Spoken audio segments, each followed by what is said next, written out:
My name is Dr. Jennifer Phillips. I am a scientist in the Mood Disorder Research Unit at the University of Ottawa Institute of Mental Health Research at the Royal.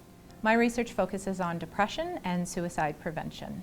One of the studies we're conducting is looking at trying to understand the progression from suicidal ideation to suicide attempts in patients with resistant depression.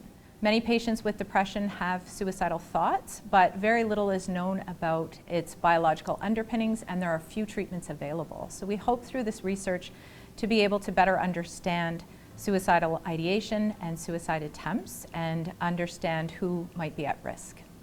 We're using brain imaging technology to try to identify the biological underpinnings and consequences of depression and to try to understand how an individual progresses from having suicidal ideation to experiencing suicide attempt.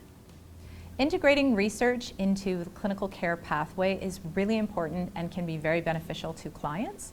Patients that engage in research are able to access treatment that may not otherwise be available to them outside of a research context. And if we're conducting research while patients are undergoing treatment, we may be able to identify changes in the brain or in symptoms that patients experience when they see an improvement in their condition. And this can be really important because it can provide information about what might be associated with the underlying symptoms that they're experiencing, and it might give us clues about the mechanisms by which their treatments are working.